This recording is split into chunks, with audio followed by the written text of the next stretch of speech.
Greetings to all of you. In the last lecture, we discussed about the autocatalysis of DNA, in which DNA prepare itself, and that process is known as DNA replication. So, अगर DNA खुद को बना रहा है, that is known as autocatalytic process, in which DNA will synthesize DNA itself. Second process is heterocatalysis, in which DNA will produce the RNA or the other molecules.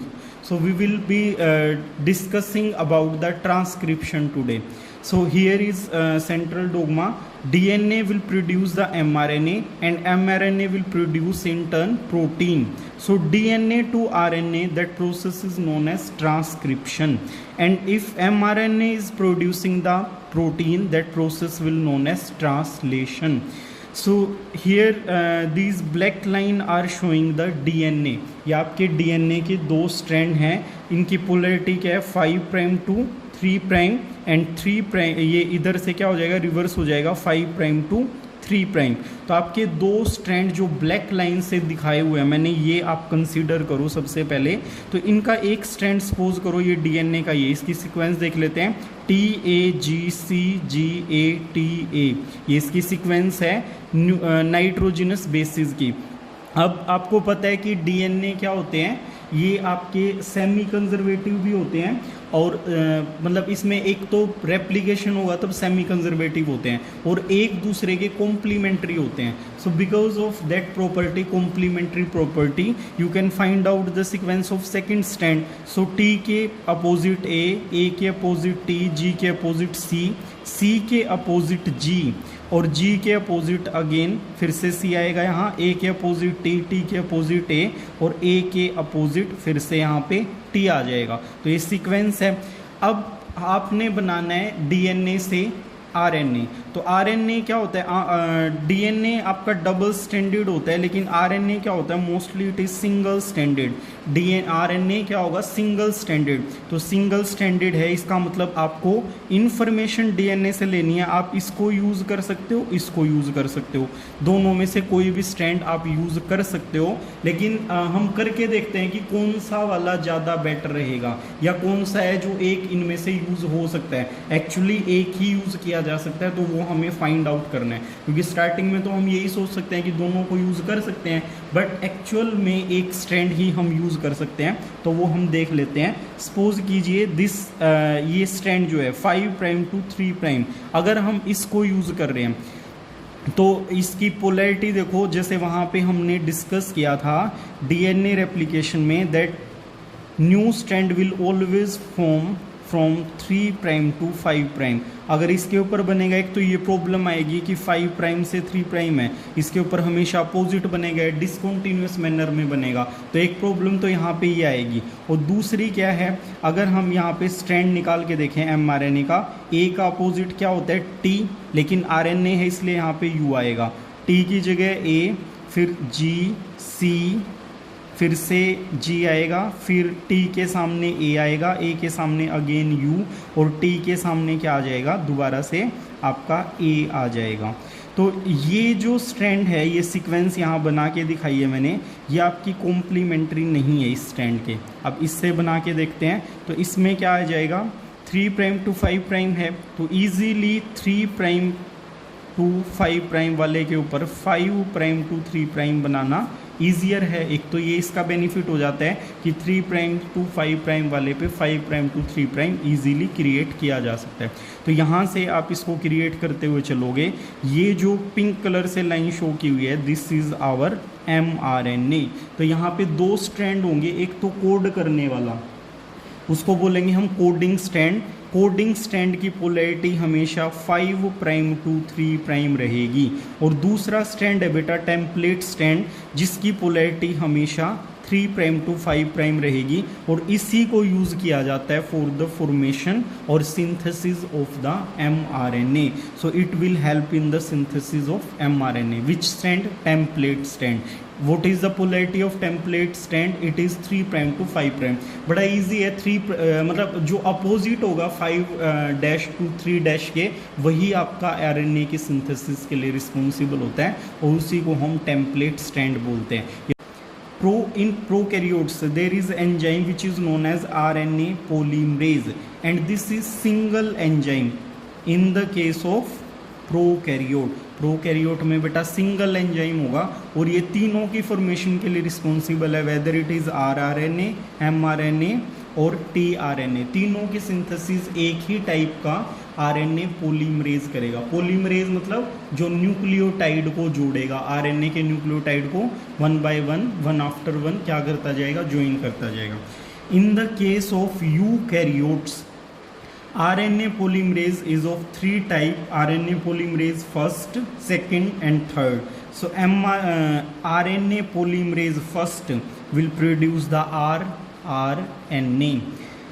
Second वाला जो है RNA polymerase that will produce the hnRNA और mRNA, ये आपका mRNA messenger RNA को produce करेगा second वाला।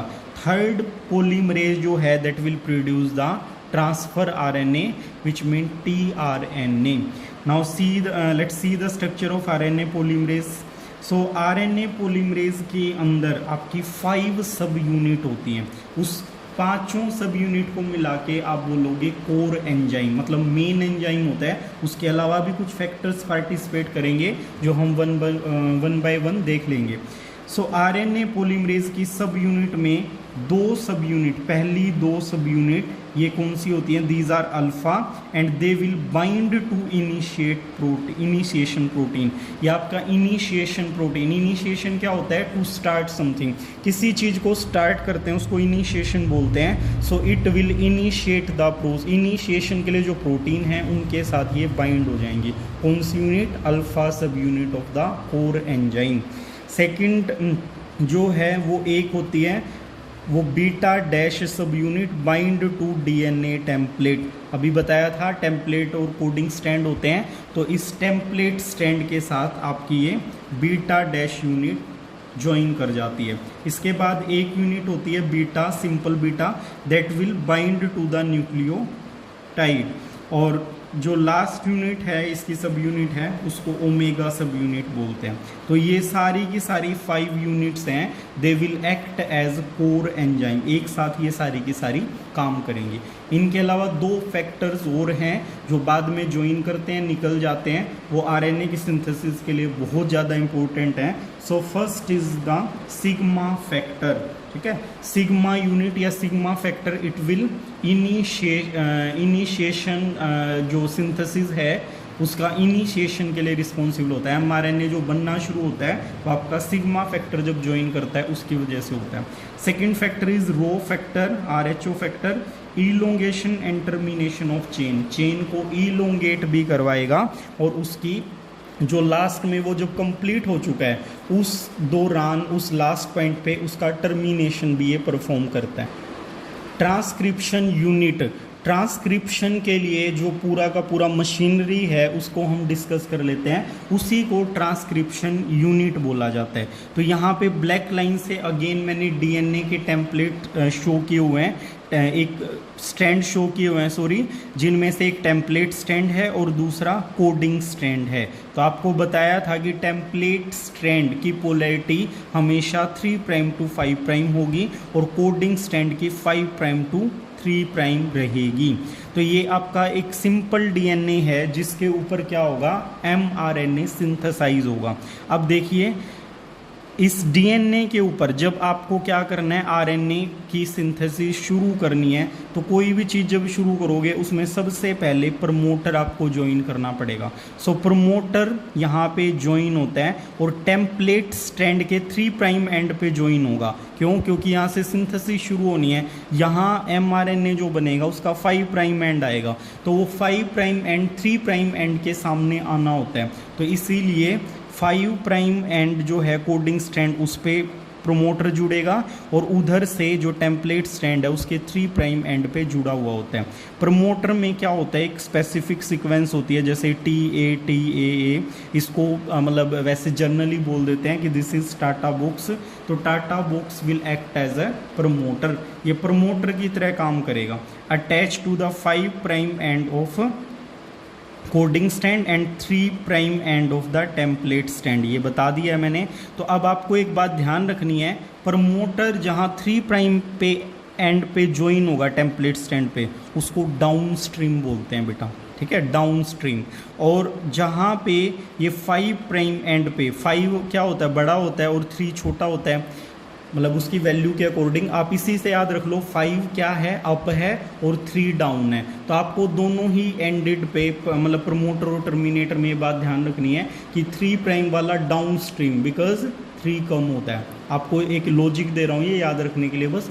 और 5 प्राइम क्या होता है, वो थोड़ा बड़ा होता है, तो इसीलिए उसको अप स्ट्रीम बोलेंगे। तो ये स्ट्रैंड यहाँ पे प्रमोटर है वो यहाँ पे आके ज्वाइन हो जाता है। अब ये इनिशिएट करेगा इसको, प्रमोटर जो है, प्रमोटर के ऊपर क्या आना चाहिए, आरएनए पॉलीमरेज जो एंजाइम है वो यहाँ पे आएगा, और उसके साथ ही आपका सिग्मा फैक्टर यहाँ ज्वाइन हो जाएगा। So sigma factor will initiate the process of RNA synthesis. RNA की सिंथेसिस को सिग्मा फैक्टर स्टार्ट कर देगा। और ये ग्रीन कलर से जो बॉक्सेस दिखाए हुए हैं, दीज आर न्यूक्लियोटाइड, आरएनए के न्यूक्लियोटाइड हैं, वन आफ्टर वन ये ज्वाइन करते जाएंगे और आरएनए की ये पूरी की पूरी चेन बन जाएगी।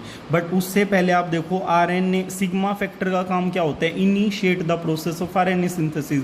तो आरएनए, जैसे ही आरएनए सिंथेसिस ये शुरू होगा यहाँ पे, ये सिग्मा फैक्टर यहाँ से अलग हो जाएगा, इट विल डी अटैच। तो सिग्मा फैक्टर एक बार जुड़ेगा और न्यूक्लियोटाइड के जुड़ने से पहले ही वो उससे अलग हो जाएगा। फिर यहाँ पे क्या रोल, कौन आएगा रोल प्ले करने के लिए, यहाँ पे आपका रो फैक्टर ज्वाइन हो जाएगा।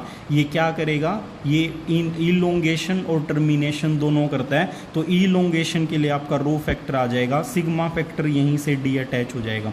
तो इस सीक्वेंस को रीड करते हुए टेम्पलेट स्टैंड की ये क्या हो रहा है, downstream to upstream ये मूव कर रहा है आपका। तो ये यहाँ पे आके यहाँ तक आ जाएगा। अब इसके बाद क्या है, इस 5 प्राइम एंड पे जो टेम्पलेट स्टैंड का यहाँ टर्मिनेटर जुड़ा हुआ होता है, तो यहाँ आके प्रोसेस भी पूरी हो जाएगी 5 प्राइम टू 3 प्राइम। तो टर्मिनेटर का जो टेम्पलेट स्टैंड पे अपस्ट्रीम पार्ट जुड़ा हुआ होता है 5 प्राइम पे, ये बात ध्यान रखनी है, इधर ये नीचे था और इधर ऊपर है यहाँ पे। तो 3 प्राइम पे फिर से डाउन स्ट्रीम होगा कोडिंग स्टैंड का। तो इस तरीके से टर्मिनेटर जुड़ा हुआ होता है। जैसे ही यहाँ पे आपका टर्मिनेटर आएगा, रो फैक्टर क्या हो जाएगा, इट विल डी अटैच, ये डी अटैच हो जाएगा और ये आरएनए सिंथेसिस टर्मिनेटर के ऊपर आके कंप्लीट हो जाती है। यहाँ आते ही ये कंप्लीट हो जाएगी। इसके बाद क्या होगा, मैंने बताया था जैसे एक्सोन इंट्रोन है, उनको न्यूक्लियस जो होते हैं एंजाइम स्पेसिफिक टाइप के, उनकी हेल्प से उनको कट कर दिया जाएगा और जो कोडिंग वाला पार्ट है उसको ज्वाइन करके आपका क्या होगा, उसके ऊपर पॉली ए टेल और हेड, मतलब हेड और टेल दोनों जोड़ देंगे आरएनए के पीछे। इसको आरएनए प्रोसेसिंग में हम स्टडी करेंगे। तो आरएनए प्रोसेसिंग के बाद आरएनए मॉलिक्यूल को रिलीज कर दिया जाएगा जहां भी उसकी ज़रूरत होगी। So in this way transcription is completed by the help of DNA. Let's sum up this whole process. So first step is in recognition and initiation of the RNA synthesis। पहले तो रिकॉग्नाइज करना है जहाँ से उसको शुरू करना है उस प्रोसेस को। तो रिकॉग्नाइज, पहला जो सीक्वेंस है, कोडोन है, उसको रिकॉग्नाइज किया जाएगा। उसके बाद आरएनए सिंथेसिस स्टार्ट की जाएगी। तो इसके अंदर रोल प्ले कौन करेगा बेटा, एंजाइम, आरएनए पॉलीमरेज और सिग्मा यूनिट। यहाँ बताया था सिग्मा यूनिट और आरएनए पॉलीमरेज ये इसको इनिशिएट करने का काम करते हैं। Second step of transcription is elongation। Addition of the nucleotide is known as elongation। तो न्यूक्लियोटाइड आप ऐड करते जाओगे, इसी प्रोसेस को elongation बोलते हैं। तो कौन करेगा इसको, आरएनए पॉलीमरेज परफॉर्म करेंगे और साथ में आपका रो फैक्टर, ये बता ही दिया था। आरएनए पॉलीमरेज तो डी अटैच नहीं हुआ था, जैसे ही आरएनए सिंथेसिस शुरू हुआ था सिग्मा फैक्टर डी अटैच हो गया था और रो फैक्टर आके जुड़ गया था। तो आरएनए पॉलीमरेज और rho factor they will help in the elongation. और रो फैक्टर क्या होगा, बाद में वो आपका डी अटैच हो जाता है। लास्ट स्टेप क्या है, टर्मिनेशन। तो इसमें रो फैक्टर सबसे पहले डी अटैच होगा, ठीक है। तो ये प्रोसेस है आपकी इनिशिएशन से लेके टर्मिनेशन तक, किसके लिए, आरएनए सिंथेसिस के लिए। एक पॉइंट यहाँ पे आपको नोट करना है कि जब ये प्रोसेस होगी तो उस टाइम पे मैग्नीशियम और मैग्नीज आयन का होना मस्ट है, इनकी प्रेजेंस में ही ये प्रोसेस होती है। So I hope you understand the process of transcription. In the next lecture we will be discussing about the synthesis of protein, that is translation. Thank you. Have a nice day.